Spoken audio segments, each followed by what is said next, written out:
So some days you might have like a jam-packed side hustle day, and that's amazing. But other days you may have like a jam-packed 9 to 5 day, and that's okay because you're still prioritizing based on what's going on. And that's where like that power of 3 things a day just really comes into motion because you're being consistent with it. And it's allowing you to focus on the right things at the right time based on what's going on.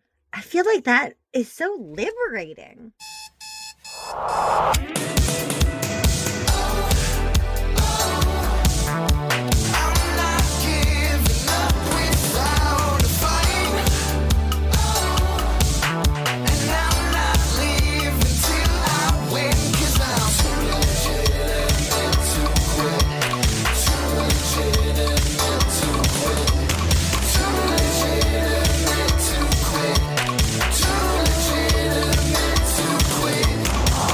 Welcome to Too Legitimate to Quit, instantly actionable small business strategies with a pop culture spin.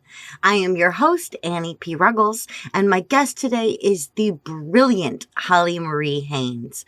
Holly helps female entrepreneurs take back control of their time with proven productivity techniques, systems, and structure to create a strategy that scales long-term. An industry expert, host of the Crush the Rush podcast, and featured Thrive author with a 20-year business consulting background with Fortune 500 companies, Holly runs her strategic coaching business and the Crush the Rush planner company while raising her twin daughters with her husband, in addition to working for a nonprofit in Columbus, Ohio. Holly, queen of all things side hustle, what do small businesses and side hustlers need to focus on this week? Hi. So I'm going to introduce you guys to the cake method, which I talk about all the time in my side hustle. And I mean, who doesn't like to talk about cake? I love cake. Right. So when I get overwhelmed or my clients get overwhelmed, we always talk about the cake method. And the whole theory behind it is you take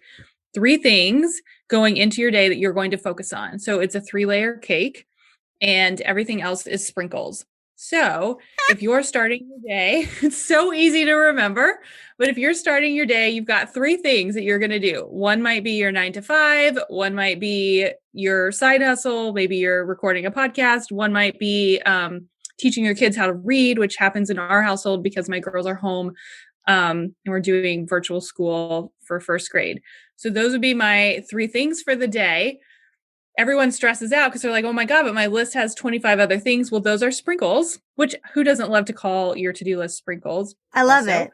And so when you get through your 3-layer cake, then you say, okay, do I have time for sprinkles? Or do I just want to like take a breath and celebrate that I got through 3 things today because I was ridiculously focused?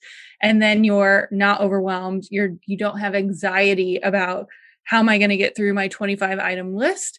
And then the next day you pick 3 more things. And so the whole theory is, and there's a lot of science backed behind this like 3 method approach. But if you consistently do 3 things every day, I think it's over like 1,700 things in a year. So it's very simple. It works. You get to talk about cake every day.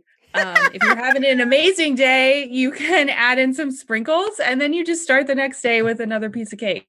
I love this is so goofy and such a tangent, but hey, it's a pop culture tangent, and this is a pop culture podcast, so hey, it's fine. Yeah. For some reason, what came to mind for me was Church of England, Cake or Death from Eddie Izzard, where he's like, Church of England, cake or death, but for you, it's sprinkles or breath. Yeah. Like that idea. Yes. Like, get your big 3 done. Yep. And then ask yourself, sprinkles or breath. Exactly. Yep. And in that tone, like, don't put judgment on either, because I know when I look at my sprinkles, which already I'm from now on, I'm never calling it a to-do list again. Right? It's so much more fun this way. Of sprinkles, which is always gargantuan. I mean, my to-do list is generally taller than me, but there are days when I look at that with a lot of enthusiasm and hope and excitement and verve, like, ooh, look at all this stuff I get to do. Yeah. But there are other times, of course, where maybe the list is minuscule and I'm like, oh. Right. And so but it works both ways. get your essentials done, and then on good days or in bad, ask with that equal parts enthusiasm, sprinkles or nothing. Yeah. And I would say it works on good days and bad days, right? Because on a good day, you're probably going to get through the three things and you'll probably have time for sprinkles because you're feeling motivated and excited and enthusiastic. But on I wouldn't say a bad day, but maybe on a day where you're more tired or it's like gloomy and rainy out and maybe like a nap sounds really amazing, then it's motivating because it's like, okay, I have to get through these three things. And when I'm done with those three things, then I'm done. I don't have to do anything else. I'm still keeping myself on track. And then I don't feel guilty for not getting to all the other items. It seems like it also helps keep self-care and family responsibilities in check. Like one of your three layers is this involuntary homeschooling that a lot of parents are doing right I love now. how you said that. Right? Yeah. Well, there's voluntary homeschooling, like what my best friend does. And I'm like, you are an insane person, but my hat is off to you. And then there's this other thing of like, I'm running a business from home. Or in your aspect, I'm working a job and running a business from home. And now I'm a reading teacher. Like, right. Whoa, it would be easy for those three plates to spin out, right?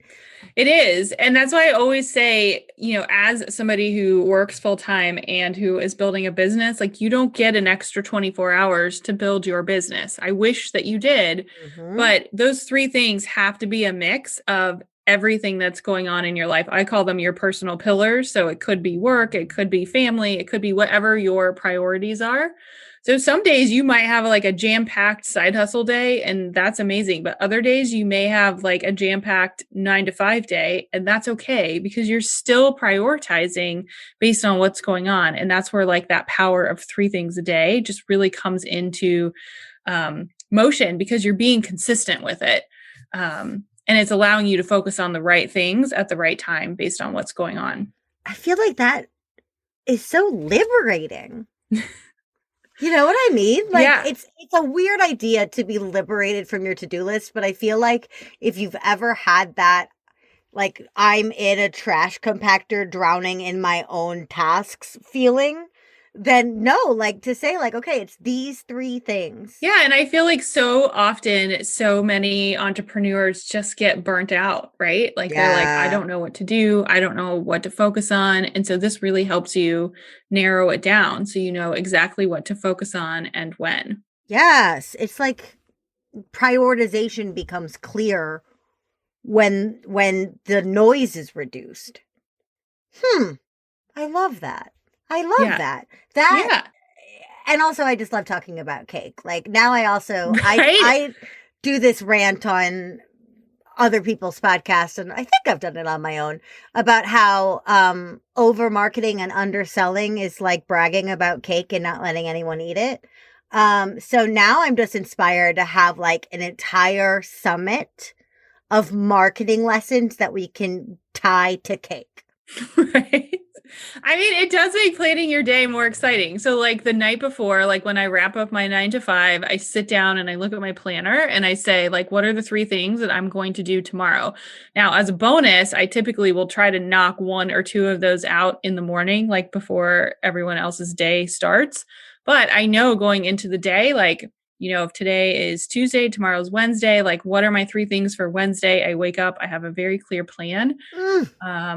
And I even do it on the weekends. I mean, the weekend cake is very different, right? Like it might be like make tacos, go to the zoo or take a nap. Like, but when you do those things, you feel really amazing. And then if you do those things for yourself and you have extra time, then you can do your sprinkles.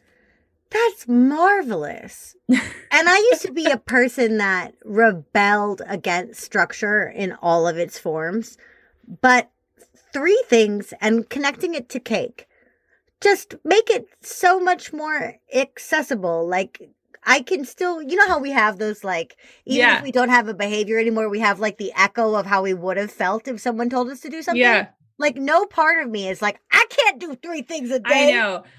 I have a lot of clients and friends who are like, I mean, I'm like the productivity taskmaster. I love all the tools and templates, but some people just don't relate to that. And I have found that any person that I present this method to, they're like, okay, I can try that. So Yeah. it's an awesome place to start. And honestly, that's it. Like, it doesn't get more complicated. Like, it's a concept that you can just apply every day. And then, like, if you want to keep it in a fancy tool, you can.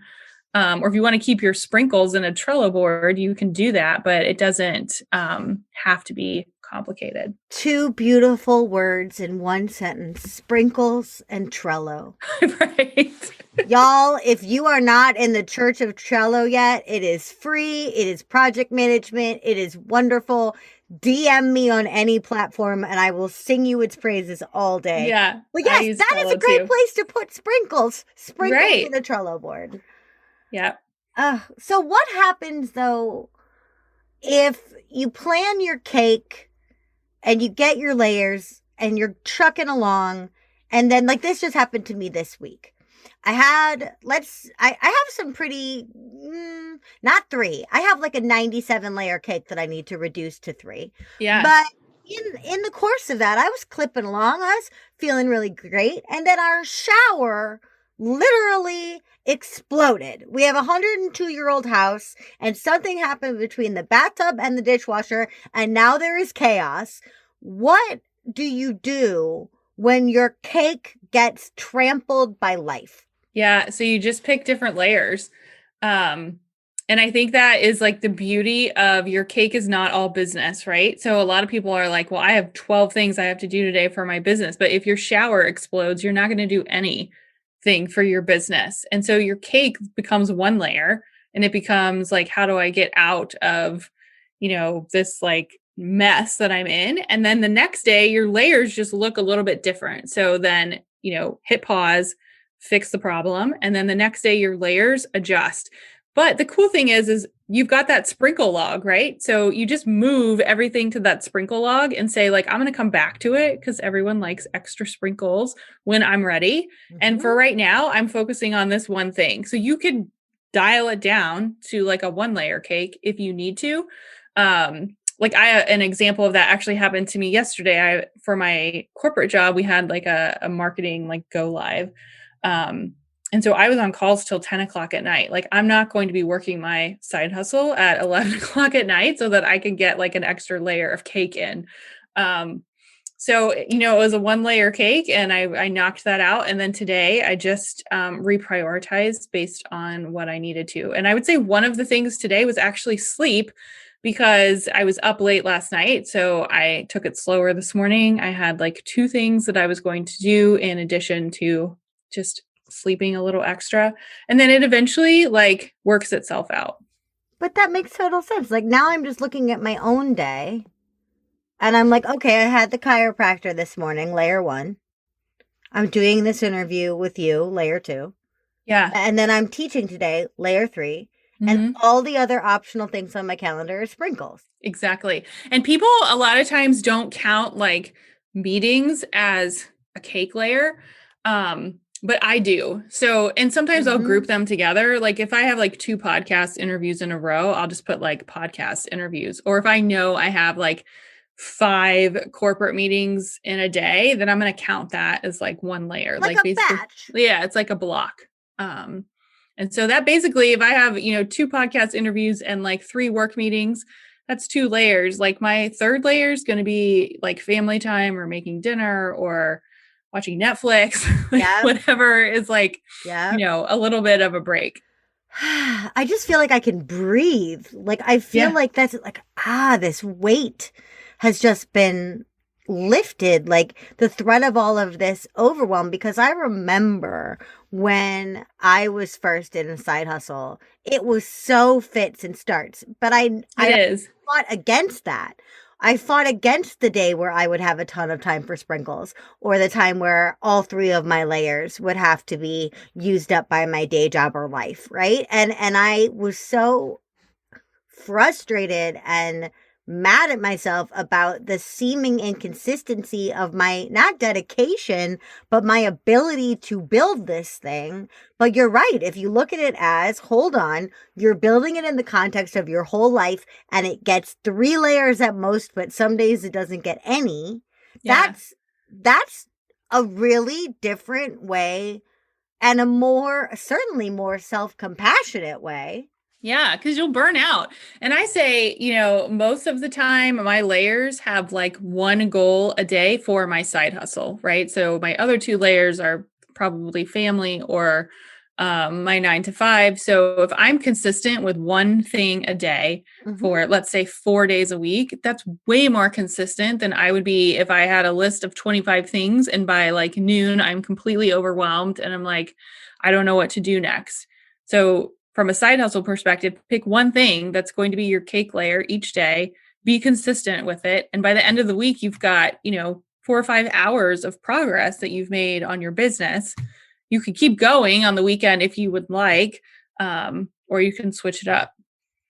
How are there any best practices or red flags when it comes to selecting the size of your cake layers?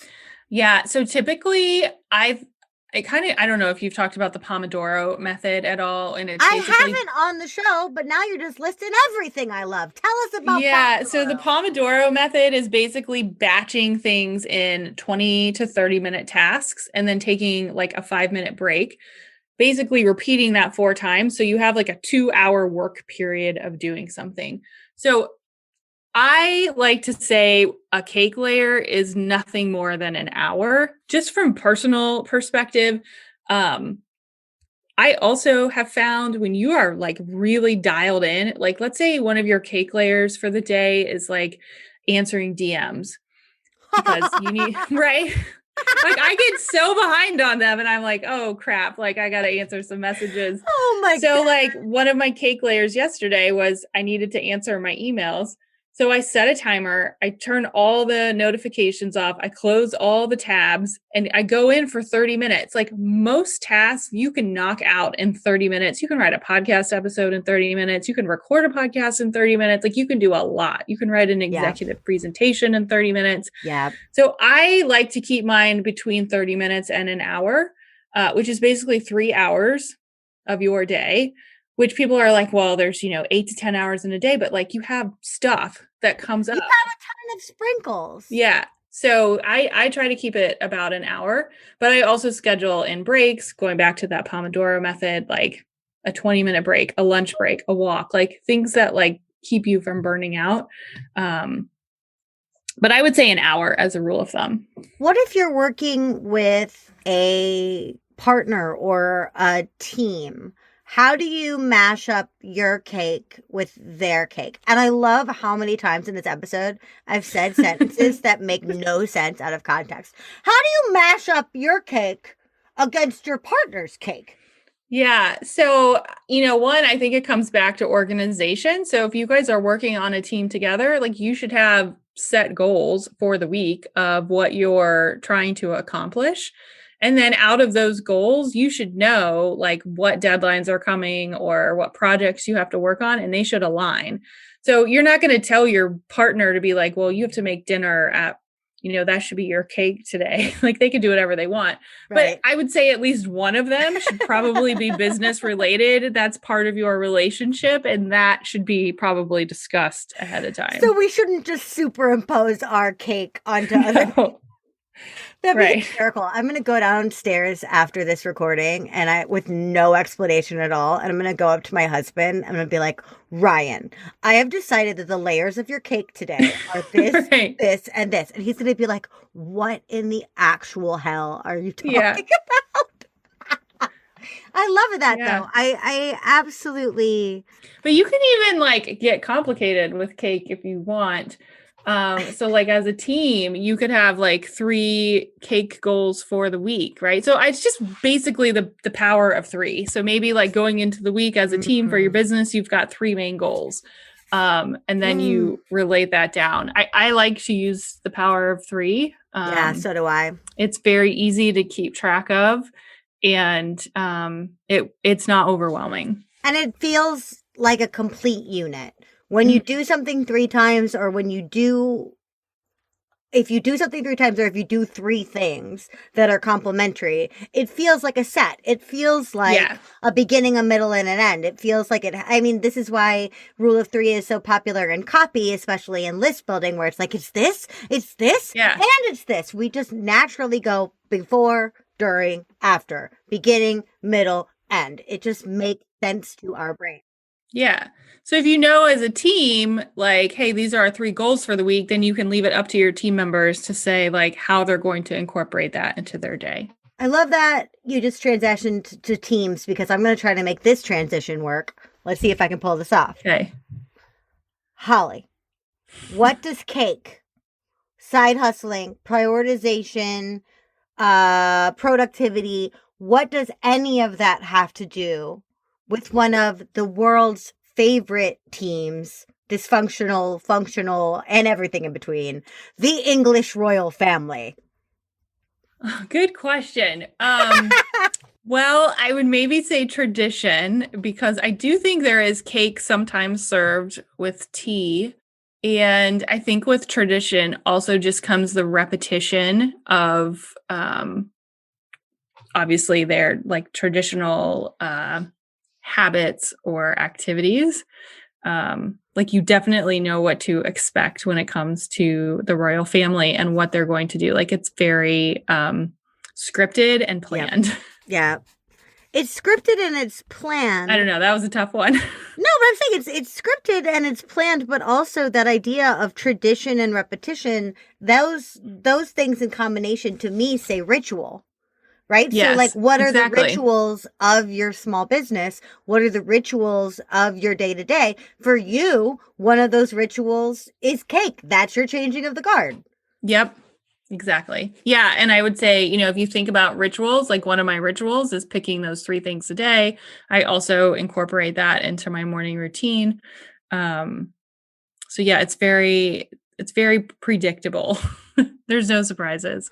When did your fascination with the royal family begin? Yeah. So I think it was definitely when I was in kindergarten, and I can't say that I remember it exactly, but I do know. So my grandmother used to travel all the time, and she would always go to England and bring back like this like amazing like tea set or something that was like so different than what we were used to. And so I just became fascinated with this idea of being a queen and like what that was. And I mean, obviously being 5 and like 42 is very different, but so I wrote the queen when I was 5 and she actually wrote back. And so I think to me that was like, oh, it's a real person. I don't think it was actually her. It was probably her office, but I have like It doesn't matter. You still got a letter from the Yeah. office of the queen. Yeah. Yeah. I mean, it's on like stationery and like hand stamped, and I'm sure it was I mean, my stamp. personal queen, Angela Lansbury, wrote back to me once, and that was the most like incredible day. I can't imagine if the actual queen, because that's one of the things about staying power. My God, you were saying so much has changed from 5 to 42, except who the monarch of England Right. is. Exactly. Like I still have the letter. And I think when I got it, like I remember thinking, oh, this is like a real person. And then I just sort of started researching like, well, what does she do? And what is her family about? And then it sort of became this like obsession. And then obviously the marriage of Diana and all of that. And then it just like kept going. So it's my like one of my favorite topics to just sort of binge. You have this wonderful, beautiful, like, I wrote the queen in kindergarten. I'm like, I thought Prince Harry was hot. Everybody thought William was hotter. And as a kid, I thought that was unforgivable. And I was like, y'all wait and see. Someday Harry will eclipse William in hotness. And that's how my, like. Yeah, I'm definitely more obsessed with the princesses. I'm really into like there's this whole story about like public appearances and like what they wear and what they say and how they prepare. I mean, it's like this whole thing. Yeah. And I just think it's fascinating. Like if they wear a dress, like it sells out in, 5 minutes or whatever. Like, I don't know if we were talking about before, like if you watch the brand new, like Harry and Meghan, like Harry did the carpool karaoke and he FaceTimed Meghan, and Meghan was in this blue dress and people like guessed what dress she was in and it sold out in like 10 minutes. And I like this, it's just fascinating to me. Yeah. But then I'm like, well, I want to know what that dress is. Yeah. Yeah. But I remember like right at the beginning of their marriage, not at the beginning of them dating, but right at the beginning of their marriage, Kate wore a dress from like Ann Taylor. Yeah. And everyone was like, that dress is under $300. Like, Yeah. why would she even be what? What? And I'm like, wow, oh, that's a lot. So, okay, of the princesses, living and deceased, if you had to pick one pony being a princess, that you would launch a side hustle with, which princess would you pick? Oh, that's tricky. So I was going to say one person until you said launch a side hustle, but I would totally choose Meghan because like I have followed what they have done with their like press releases and how they have sort of planned all the things. Like they're working with Oprah and the Obamas. I mean, they clearly have their stuff together and have a team behind them and have like very well thought out like what they want to do and how they want to do it. And have very clearly chosen brands to work with and, people who they want to talk to. Like, I think she sent Oprah like a basket of coffee because they like, invested in this like organic coffee in California. Course they did. I mean, it's genius how they did it because now Oprah's on Instagram talking about her friend M who sent her coffee. And then all of a sudden this like coffee place is like selling out. Like it's just mind blowing to me, like how it all works. Yeah. But I think what they've done from a nonprofit perspective, is really amazing, and how like their biggest mission right now is to just give back. And I can't remember like Harry's official stance, but it was like make the world a better place. I'm sure it's much easier when you're a prince to do that than a like side hustler teaching first grade and working a 9 to 5. But I would choose her throughout the world. Yeah, but one of the princes, right? Like it's easier when you are either Harry and or William, right? Yeah. So, wait, but who were you going to say before I said the side hustle part? So I was going to say Kate, actually, because from maybe Kate or Diana would be maybe tied, but I think Kate has come a really long way in creating her own sort of personality. Like, what to expect from her. She's very traditional, and has really, I think, filled the role for what her role is, in a way that makes sense for her without giving up, who she is. Like, you expect her to be like very girl next door, and that seems to fit. Yeah, I don't know. I would not choose her to run a side hustle, though. No. No, but she does. She has that like wholesome Katie Holmes energy. Yeah. Like I would just be interested to like have a chat with her. No, but I agree. I think Meghan is savvy. Mm-hmm. I think everything that they've done, taking this big bold exit, is amazing, and something that startup people like, I'm the CEO of so-and-so and I'm leaving it. Cool. Look at Harry and Meghan. See how they're differentiating themselves while remaining true to their family-ish, like, all these different things. And I think that is interesting, inspiring. It's lovely to see how they're using their platform for these nonprofit causes now. And yes, they have high profile friends. So now what they're doing is they're harnessing those connections to create social good and social change and also have fun. Yeah. Right? Like, I think they've done it in a... Harry gets to have fun in a way that isn't dressing up as a Nazi in a college party and everybody right. talking about that for years and years and years and years, which he has since atoned for and apologized for and all the things, Harry. I'm not trying to dig up shit on you.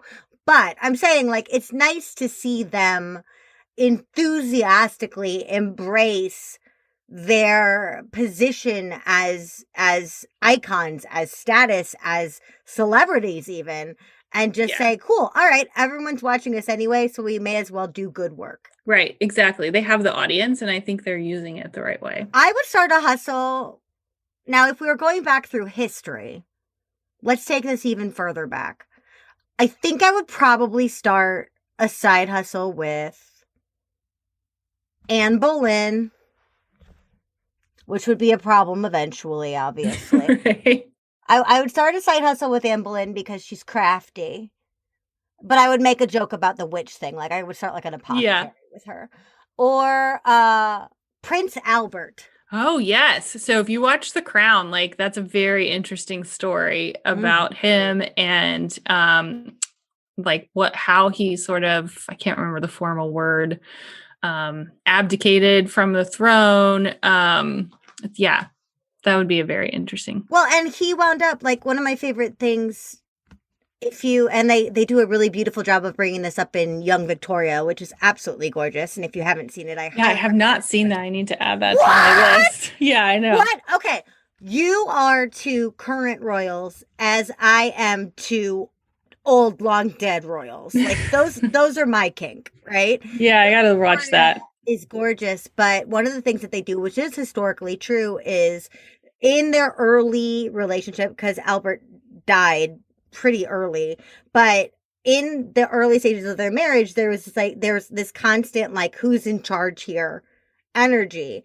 And obviously it's Victoria, she's the freaking queen, but she put a desk for him at her desk and they would sit facing while they worked. And I just thought that was so beautiful and Yeah. gorgeous of like, listen, we're a team. We're not even rank, but we're a team.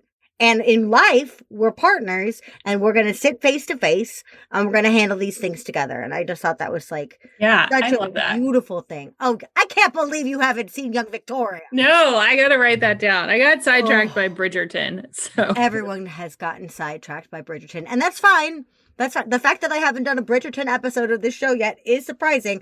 I'm waiting for a call from Julia Quinn, author herself. Okay, I am. But nice. all right, now I got to ask you an absolutely goofy question, and I got to think it up because I already asked you who you would go into business with. You wake up tomorrow, and there is a knock at your door, and you open the door, and it turns out that the Princess Diaries starring Annie Hathaway is your life.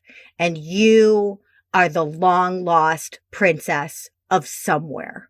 Okay. How many layers of the cake in that day and henceforth, how many of those layers go to being a royal and learning that life? And how many of your layers stay what they are now? So I'm gonna stick to my method, and I'm gonna say one a day, because you're not gonna be able to remember things if you don't get enough sleep. So you got to put, like wellness and personal care first. And at some point, I would assume that the family has to be incorporated into this royal life. So that would probably be layer number 2. It doesn't mean that the layers don't like integrate, right? But in terms of actually learning that royal way, it would be 1. All right. I like it. You're keeping Stick to priorities it. in check, Yeah. even in fantasy situations. Yes. I love it. Holly, for all of my listeners out there, my poor neglected side hustlers, where can they find the support they need from you? What is the best way for them to start a conversation with you? Yeah. So the best way to start a conversation is Instagram. I'm at Holly_Marie_Haynes. I share my cake pretty much every single day. I have a little template that you can download that's out there. And then on Instagram, you can actually download my side hustle starter kit, which has another cake template for you and walks you through sort of the best way to implement it along with some other tools. So I love the sound of a side hustle starter kit. Ooh, I love that. Where was that when I started? Dang, yeah. y'all. You better jump on that. Holly, it has been a pleasure. You are the princess of side hustles in my book. Thank you for being here today. Thank you so much. I honestly think talking about cake and royal family has been one of the funnest episodes I've ever done. So thank you. Yes! And I didn't even know that we were going to be talking about cake today. That was such a beautiful bonus. It's been so fun. All right, all you royals and plebes and everybody in between, I will be back without cake in just a couple of seconds with my final thoughts and your homework for the week.